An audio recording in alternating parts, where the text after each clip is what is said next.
Coaches, coming at you from the Lark Song Engine Room. Megan Gilmore here, Executive Director of Lark Song. I wanted to let you know that it's 2020, and so we'll be doing things just a little bit differently as we try to become better and support you all as a community of growing coaches who are just really impacting the world and courageously co-creating with us.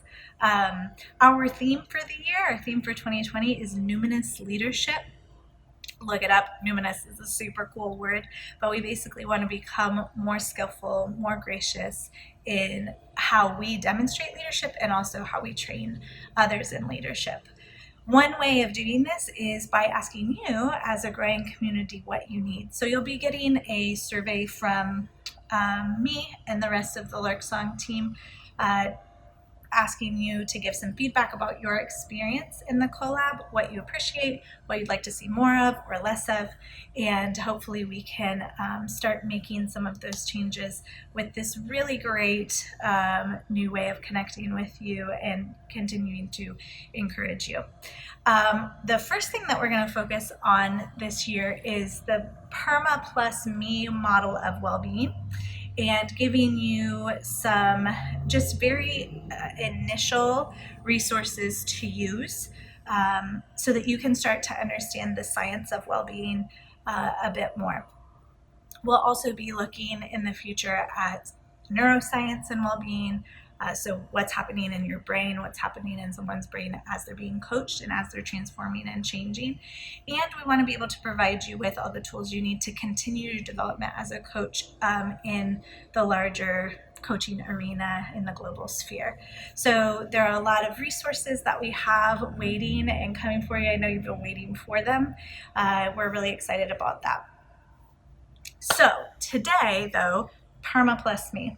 Most of you might remember from early on in your training in the Lark Song Certified Coach Training Program, Dr. Martin Seligman, who we refer to as the father of positive psychology. He was basically one of the first people to start asking, what if, as psychologists, as therapists, as counselors, as people that are interested in the socio-emotional health of humanity, what if we stopped looking at what makes miserable people less miserable? Or maybe a better way of saying that is, what if we stopped exclusively looking at how to make miserable people less miserable, and we started looking at how to help people flourish? What if we started looking at how to help them become happy? And happiness is kind of this loaded term, means a lot of different things to a lot of different people. So the science of happiness has turned into the science of well-being to include who we are as whole people and a wide range of positive, healthy emotional expression. Seligman developed a model of well-being called PERMA, and each letter stands for a different component of well-being. So P stands for positive emotion, E engagement, R relationships, M meaning, and A accomplishment, or some places you'll see it achievement. Since this model has been around for a while, and I've been engaged in a lot of conversations, both with Dr. Seligman and some colleagues and people from around the world that are saying, okay, how could we make, what's missing from PERMA, and how can we make this great thing even better? And what are the evidence-based interventions that are effective, and what methodologies work, what methodologies don't really work very well? So one point of feedback, 2 points of feedback actually, are that the PERMA model doesn't address our physicality and its impact on our well-being, and it doesn't address the practice of mindfulness and its impact on our well-being. Since mindfulness has been an important well-being practice throughout our global history in all different sorts of cultures, as well as most spiritual practices and traditions, we think that's a really important component to add in.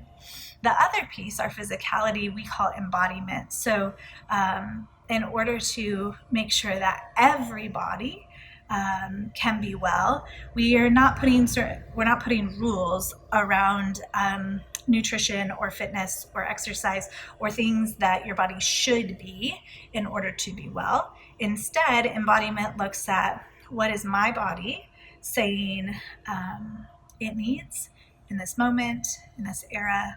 What does wellness look for right now? What might be fun for my body to experience and explore? When does my body need rest? That sort of thing. So we add mindfulness and embodiment to the PERMA model, making the PERMA+ME model of well-being. You'll receive in the collab contents this month some overarching research, worksheets, things like that, to help you start activating the PERMA+ME model with your clients. And then we'll dig in deeper into each individual facet of well-being throughout this coming year. We also want to provide you with the tools that you need to pursue further credentialing as a coach, if you like. And spoiler alert, we'll be launching a servant leadership certificate by the end of the year too, which we hope to see many of you participate in. So that's the news for this month and your skill refresh around well-being. Create courageously. See you next month.